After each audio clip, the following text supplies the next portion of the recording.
Well, that's the two other things that are really on trial, more so than President Trump, is the American Constitution and its future and the judicial branch. Because the judicial branch is going to confirm to the world, are they still a credible, independent institution that can function in a nonpartisan manner with integrity that's consistent to the rule of law? A lot of people might believe that ship has sailed already, but Barnes, preach it because you do. Or have they been so politically hijacked that they're willing to deprive 75 million plus Americans of their I mean, President Trump is on pace for more than 80 million Americans, maybe even more than 90 million Americans to vote for him in 2024. Are we on pace that the judiciary will be complicit in a process that denies 90 million Americans their right to vote for whom they want? And now I can hear people saying, that 90 million is totally, he was only at 71 million and then 75 million in, was it 75? Yeah, he got 75 and Biden got 81 million in 2020. Whatever that's going to go up, 80, 81 million. People are going to say, well, he might not get 81 million. You're way off with your 90 million. Do you know what that's called as far as loser think goes, to quote Scott Adams?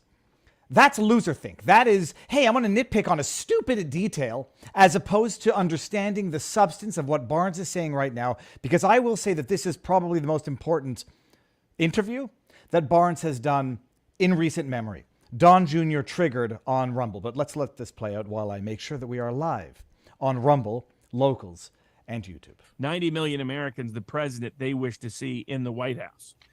And so that's where we're going to find out. Now, that's where I'm for Trump bringing every challenge possible. And when you have a biased judge, motions to disqualify that judge, motions to continue proceedings, motions to stay every single case, motions to dismiss on the impeachment clause, the supremacy clause, because all of this was while he was president. Every single indictment concerns conduct while he was president. At some level, even the Florida indictment concerns some conduct from when he was president, when he removed the documents and arguments concerning it.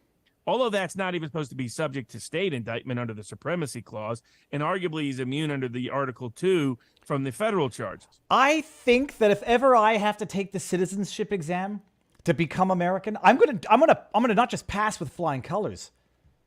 I might be able to give the class to other people coming into the country. I now understand all of this.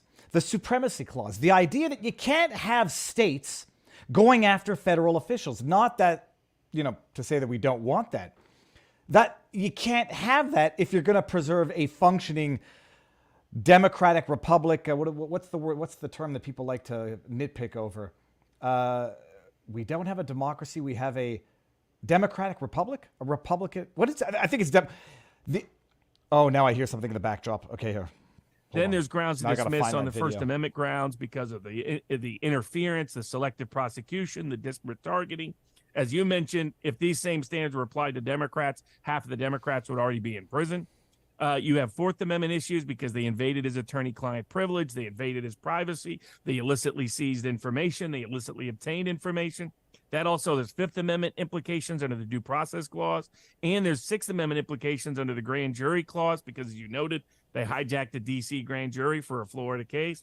There's Sixth Amendment right to counsel issues implicated because they forced his own lawyers to disclose attorney-client privileged information. Oh, lordy. People, I hear the I hear another page in the background. Let me find out where this is coming from. Oh goodness, I have Don Jr.'s triggered open in the backdrop, and now I have to find it again. No, that's not it. Oh, I'm going to learn this lesson eventually, one of these days. California School District, CNN, ex-Proud Boys, Justin Trudeau, Media Son. Oh, for the love of all things that are holy, it's right here. Okay. Oh, I no longer hear it. It's like many of you will not appreciate what that's like. I hear another interview in the back in my headphones, and I don't know where it's coming from. Good afternoon, everybody. Good afternoon, East Coast. Good morning, West Coast. Good evening, Europe. And good night, sanity. It's a Friday, so get out of here. We are going to have one heck of a show because the race to the bottom does not yet seem to be having achieved, what was it called? Terminal velocity. Someone says a banana. It was not a democratic. It's not a banana republic, although it might have become that now. Oh my goodness, Barnes. I posted 4 highlights from that interview yesterday. One is my pinned tweet, and the other I just tweeted out. It's the most. If anybody thinks, have ever had any doubts as to whether or not Donald Trump, is seeing Barnes's advice, well, I think we can take for granted now that they're getting Barnes's insight. And the question is going to be whether or not, they incorporate it. Whether or not the lawyers, the attorneys currently representing Trump, incorporate that. Oh, I was watching somebody revel in the fact that all of Trump's attorneys end up facing ethical complaints, criminal complaints. Who would want to defend Donald Trump? Oh, he's such a bad client that all of this befalls anybody who dares even give legal advice to Donald Trump. Yeah, some might say that is exactly part of the strategy and not a representation of Trump as a person, but rather how they have, weaponized every process to deter in advance anybody from representing Trump, because they will come after your livelihood. Bill Barr said it best. Any advice for any lawyers representing Trump? Get better bar insurance. Oh yeah, because it's Trump that's the problem, not the state that's weaponizing everything to destroy the very fabric of the democracy, the experiment that was America. And if any of you had any doubts about anything, by the way, it's look. Someone called me a grifter on Twitter. People don't understand the difference between grift and graft. And for those of you who don't know what the difference between grift and graft is, a grifter is an insult, a pejorative term. Someone who creates drama, someone who exploits drama for personal profit. A grafter, literally, is a British term. It means someone who works hard. There are those of you out there who do not understand the difference between grift and graft, and I don't even care anymore, because a good idea is a good idea, and my goodness, I ordered the mug, I ordered the shot glass. I'm not sure that I ordered the shirt. I ordered a shirt. I'm not sure which one it is. Wanted for president, the mugshot shot glass. Wanted for president, the mugshot shirt. Wanted for president, the mugshot coffee mug. I would say you can't script this stuff, but you can. VivaFrei.com merch. If you want to go own a piece of history, because there will be a time, I don't want to use God's name in vain, but I will. God willing, there will be a time in the future where an educated, an enlightened, an informed general population is going to say, yeah, we went a little batshit crazy back then. Remember in 2016 when we lost our ever-loving minds and we thought that Trump was going to be the most fascistic dictator in the history. If Trump gets elected, he'll be the last president ever. He'll be a relentless tyrant. He'll get us into World War III. He's going to destroy the fabric of society. He's going to be such a tyrant that he's going to get kicked off of social media platforms. He's going to be such a threat to international world stability that there will be no new wars from 2016 to 2020, and virtually on the brink of World War III in, what year are we? 2023, under demented Joe Biden's faux presidency. And I'm saying faux presidency not because I'm questioning the results of the 2020 election. I think we all know the truth about that by now, and so you can come to your own conclusions as to whether or not that was fornication or fortification. I'm calling it a faux presidency because Joe Biden ain't president. It's quite clear at this point in time, Joe Biden is not the president. Whether it's Karine Jean-Pierre, who's tweeting tweets for him and accidentally sending them out through her own Twitter account, or whether or not it's the military-industrial complex that is running the presidency, one thing is for certain, it sure as hell ain't Joe. I'm a gentleman and a grafter. That might have to go on a shirt. So in our locals community, someone came up with that idea. I was like, great. And then getpressed.ca, the merch company, it's a Canadian company, a guy that I met, he's like, here, dude, do you like this logo? And I said, do I like it? Actually, I sent an iteration to Barnes, and Barnes is like, that's good, but it has to say wanted for president, top and bottom. Bada bing, bada boom, get one. All right, so what do we have on for today? Karine, we now have the first black lesbian president ever. Although I don't think she could be, was Karine Jean-Pierre born in America? Like, I don't think she'd be eligible. I think they're also in her litany of identity politics attributes that come before competence. I think immigrant was in there as well, right? Am I mistaken? I'm not asking that question judgmentally. When she came out on the podium day one and said, "I'm the first openly black lesbian immigrant," I think it was like a holy trifecta of identity politics to compensate for the fact that she is the worst press secretary in the history of America. And I say that as an understatement. Jen Psaki looks like the Albert Einstein of press secretaries compared to Karine Jean-Pierre. So she cleared them all. All right, so that's it. So we do have a little bit of Karine Jean-Pierre sound bites on the in the menu. We have Justin Trudeau being the scumbag of all scumbags. And the housing crisis in Canada could not come at a worse time for Justin Trudeau. Even when the National Compost, you got the Washington Post in the States. Oh, it's the Toronto Star. It's not the Toronto Post. Maybe it's the Toronto Post. Either way, one of those government-funded, government-influenced media outlets lamenting the fact that, the housing crisis, inflation crisis, economic crisis in Canada, it couldn't have come at a worse time for Justin Trudeau. Yep. He's really, he's the victim in all of this. We're going to talk about that. We're going to talk about, let me just get my notes here.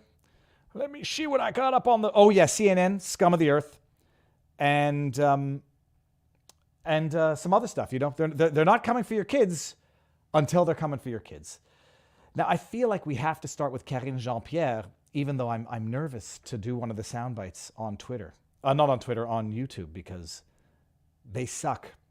But I'm gonna live dangerously. We're gonna start with the not dangerous, wonderful soundbite of Karine Jean-Pierre talking about Peter Ducey's wrong question. The crisis in Hawaii, Lahaina. I've talked about it. I've had on now Alexa Lavoie from Rebel News from Hawaii talking about it. I've done an interview with Jessica Rose, PhD, and she's a smart woman. She's a scientist. She has some close connections to Hawaii. She talked about it a couple of weeks ago. Yesterday, I had on Nick Sortor, self-described accidental journalist, and talking about what's going on the ground. That's why I don't have the soundbite open on the backdrop. You imagine Lahaina has been Hawaii, utterly devastated, utterly destroyed by a fire that, if it wasn't criminal in origin, it certainly was exacerbated by criminal negligence at all steps of the way. Now we now have enough information. We have enough information to definitively at least know at this step. There's an argument apparently as to whether or not the power lines were live when the fire grew out of control. Hawaii Electric, who's now being sued by, some parties on the island, say, no, we shut down the power. Those power lines, whatever fire was started by the down power lines when they were live, was put out. And so whatever devastated and eradicated is not the right word. It destroyed Lahaina was not our fault. Be that as it may, the power lines apparently were not shut off in time. Kids were kept home from school because of high winds, hence the power lines going down and starting the fire. Parents were working and not home with their kids. There were delays in releasing water for firefighters to fight the fire, and some people were asking, how do firefighters fight fire without water? Good question. I'll take, criminal negligence for 800, Alex. They didn't sound the alarms because, according to them, although according to Nick Sortor, their explanation changed over time. At first, the argument was, well, they forgot to, they didn't, the power was down, whatever. Then they admit, well, we didn't do it because we didn't want people running into the fire, because apparently in Hawaii, you only have alarm sounds for tsunamis and nothing else, which we know is bullshit because they had them for the ballistic missiles if they thought were coming, I forget from where, from Russia or from North Korea, wherever.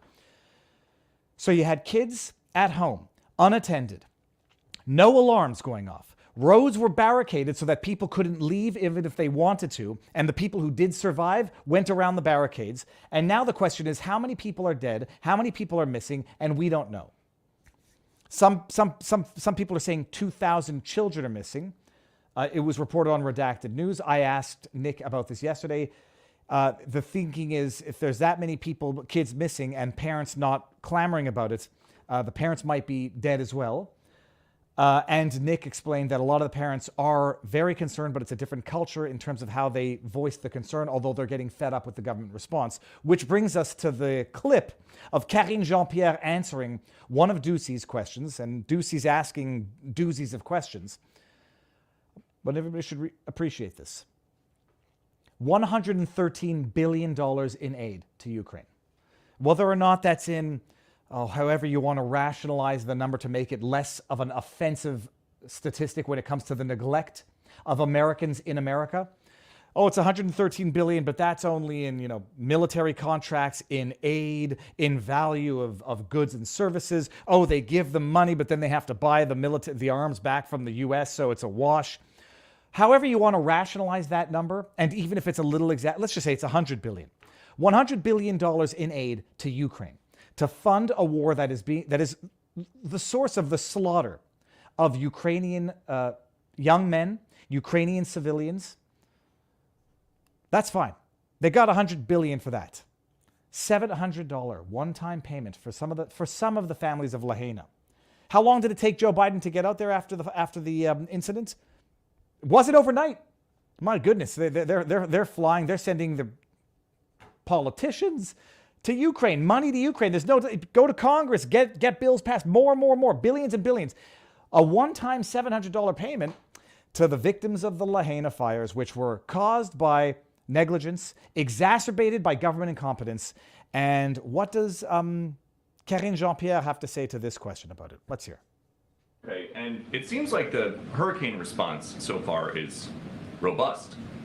Did you guys realize that the initial Hawaii wildfire response was not that good? Or is it just easier for people to get help from the White House when the president is not on vacation? Ooh, that's a sassy question. I like Ducey. I gave him a hard time once upon a time when Jen Psaki left, and I said, this is what it looks like when the media is complicit with the government. I can admit when I was wrong. At least I'm admitting that I was wrong at this point in time. Maybe it comes out that, he's going to be chummy with the government. He's been asking good questions lately. Let's hear what Karine Jean-Pierre has to say about this, and I'm going to analyze some body language, people. Vacation. So the premise of your question. So I personally believe that every sentence that starts with "so" is going to be followed by bullshit. And by the way, this will be no exception. I've seen this video already. So let me just get my lies in order, and I'm going to buy an extra 3 seconds by starting a sentence with "so." Let's hear it, Karine. So the premise of your question and the way you pose your question, I disagree. Hey, save it. What's the answer to the question? Why did it take so long? Why is the hurricane response getting a better response, a more timely response from Joe Biden than Lahaina? I mean, some might have gone with potentially politically privileged explanations, racial explanations. How about you just answer the question? So I don't like the way you asked that question, and I think I'm just going to answer another one. For the record, are you in court? If you were to do your reporting and speak to the governor of Hawaii, Governor of Hawaii ain't really given all that many press conferences, Karine Jean-Pierre. Maybe you should watch some of my interviews with Nick Sortor and others. Dude's not giving conferences, or at least not taking questions from anything but a media that licks his boot. I was about to say lick his butt. I meant boot. senators of Hawaii, the folks on the ground, they would say that the president reacted in record time when it came to dealing with the wildfires, when it came to dealing and making sure that they got everything that they need on the federal level. Folks on the ground, they would say that the president reacted in record time. I really hate quoting, I think it's Joseph Goebbels, unironically. Make a lie, repeat a lie so big, so egregious, that nobody would look at a rational human being and think that they would make such a grotesque lie. Make such a lie, say it over and over again with a straight face, and eventually some people are going to believe it. And if you say it enough, eventually a lot of people are going to believe. Record time? It's not like you could say, that's insulting. How dare you lie? That's just a bald-faced lie. It's just a stupid lie. But she says it, and she expects people to believe it. Say that the president reacted in record time when it came to dealing with the wildfires, when it came to dealing and making sure that they got everything that they need on the federal level to deal with what was going on the ground. Let's not. Everything they need at the federal level, I don't know what that qualifier means, to deal with it. Some of these people are not yet allowed back to their properties. They've been cordoned off. I don't know where they've been staying. $700, a one-time payment per family, per household, from what I understand, if they could get it.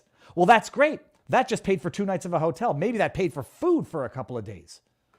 That's if FEMA's not blocking the food from going in, which apparently, whether or not they're blocking it, they're not really facilitating the access to much needed goods and services. Not forget, there were Let's more not than forget. 600 federal employees on the ground already to assist with the wildfires in Maui. So Does she your not move question- exactly like Hakeem Jeffries when he talks about extreme MAGA Republicans and he's like doing some dance with his hands to fill up for the bullshit that's coming out of their mouths? on the ground already to assist with the wildfires in Maui. So your question is wrong, is flawed in many, many ways, and I would advise you to go speak to the governor and the local and state officials in Hawaii. Yeah, your question's wrong, and go ask the question to the guy who's not going to take your question in the first place to even answer it. Someone said, well, this, by the way, is interesting. I had the same thought where she says there were 600 people already on the ground. Why would they? I think that probably means more like there are permanently stationed members of the, I don't know, what federal agency would service a crisis. So maybe they had people there already for whatever the reason. Oh, geez, Louise. Oh, geez, Louise. So that's it. She's the worst press secretary in the history of America. I wish people would ask her, why are you lying? I'm not your buddy guy. We're going to end on YouTube with this soundbite because it's just, it should shock the conscience. And before I get into it, let me just say, no medical advice, no election fortification advice, no legal advice. I'm going to play the clip and then I'm going to discuss something totally unrelated to make you understand the clip. This is Karine Jean-Pierre's. Add it to the Hall of Shame, the Wall of Fame. Where is it here? No. Here we go. Let's listen to this. Let's listen to this gem. When updated COVID shots become available in mid-September, we've heard from the FDA and CDC. They announced this last week that there will be new vaccines next are we in September? Next month, mid. Are you an idiot? That would be my question. Karine Jean-Pierre, are you an idiot? Like, how do you still have this job?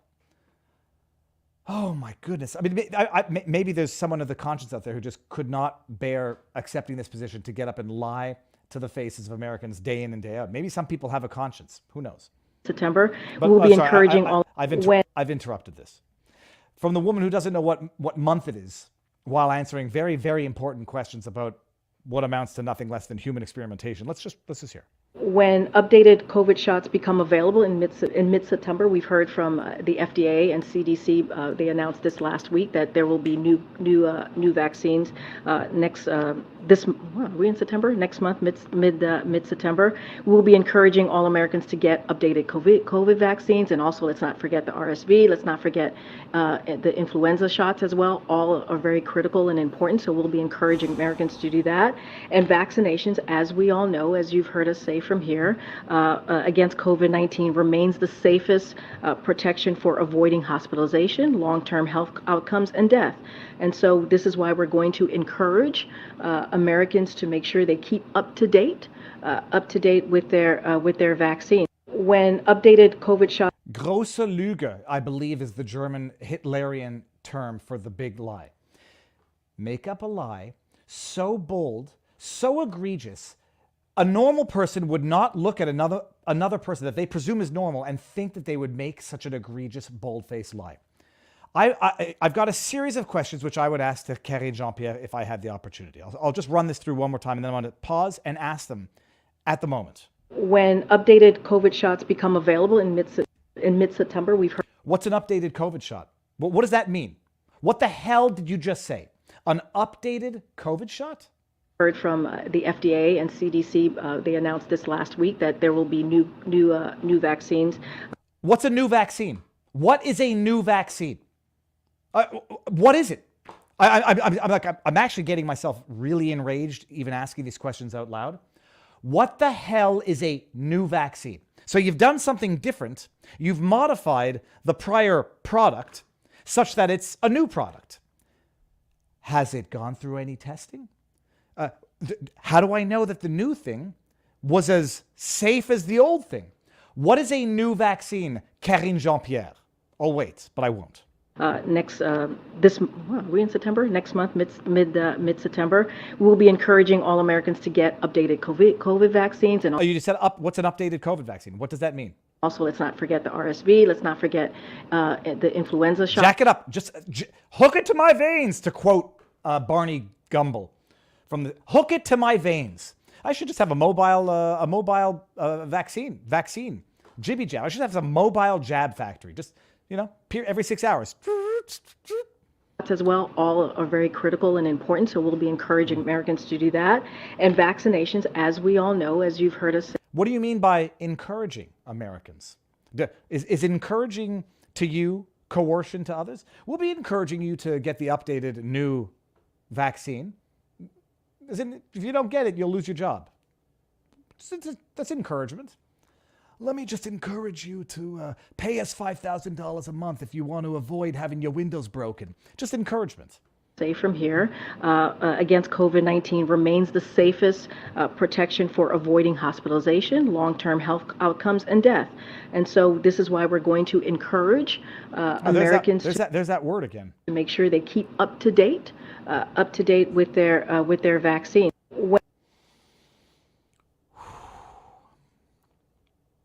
Does anybody have the same questions that I have? Does anybody in that press corps ask the same questions?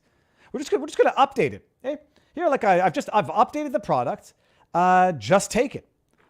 I'm going to talk about. Let me think about a decent example. Brake pads. I'm not talking about the jab anymore, people. I'm talking about brake pads. That which is responsible for protecting you and slowing your vehicle down. We have a new product. We're going to put it on your car, shut your face. Don't ask if it's gone through any safety tests. Don't ask if it's gone through any efficiency tests.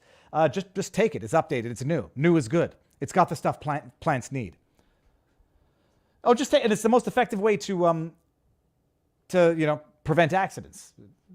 This product is called Firestone as well. Oh, and by the way, now take the other ones also. RSV. I guarantee you she doesn't even know what that is. Now the question is going to be also, are they going to be mixing this new updated vaccine with the flu shot? A new vaccine. It's new. We've changed it. The other one was so safe and effective that this one, we don't even need to test this one anymore. My observation to that sound clip is we have literally skipped clinical trials altogether at this point and have gone straight to human experimentation as the testing grounds. Like there is no other way to say it. There's no other way to view it. We've made medical changes to a procedure, to a medical product that we are encouraging you to inject in your bodies, knowing what we know about the first one. And this one, I don't even know if they tested it on 8 mice this time. It's new, it's improved, it's updated. Shut up and take it, and don't ask about any safety trials on this, because we don't do that anymore. Science has moved so fast, we now no longer do clinical trials. We don't need decades of safety data. We'll find out. And you'll let us know. Oh, so much frustration. Righteous indignation is what it is. Okay, people, here, link to Rumble. It's there. Let me make sure that I got the tips here. We got Barnes for Attorney General. I'm not your buddy guy. 1,000. I mean, that would be so good. Be so good. People don't understand the seriousness of what's going on right now, and people have rationalized. They've rationalized their foregone conclusions to tolerate the status quo and say, yeah, what's happening to Trump is bad, but I'm going to go stick with my candidate. And then, lo and behold, Oh, I'll pull up the article. Got some people in California now talking about pressing charges against Abbott out of Texas. You don't understand what's happening, and you don't understand where this is going. If you say what's happening to Trump is bad, and I object to it wholeheartedly, but we just need a better candidate. All right. So now what was I saying here? Let's go. Link to Rumble. Come on over to Rumble, and then by the way, ending the stream on Rumble, I've got fan mail. It's not a fan mail. I know who sent this to me. It's a gift from a member of our locals community. Oh, Ginger Ninja. I'm going to open that as we end this stream on Rumble. So stick around for that. Then we're going to go over to locals for our exclusive after party. No medical advice, no election fortification advice, no legal advice, but it's about damn time that people start really. I don't think it's a question of recognizing what's happening. It's a question of admitting it to themselves. We have given up more than we were entitled to, and we've given up more than we care to admit we have. And it's the gambler's paradox. We've given up so much of our fundamental rights and liberties that it's almost embarrassing to admit it, and it's almost too humiliating to admit it. And so what you end up having to say is like, well, I lost it. I lost all my money, yeah, but at least it's going to go to a good cause. It's time to bite the bullet and recognize what we've sacrificed, what we've given up. And it wasn't even ours, because what we've sacrificed actually is the future of our children. And that was not ours to give up in the first place. And we've sacrificed the freedom that our forefathers fought and died for, and that wasn't ours to give up either. Okay, so with that words of inspiration, Rumble. Let's do it. 500 people on YouTube. Let's go over to Rumble in 3, 2,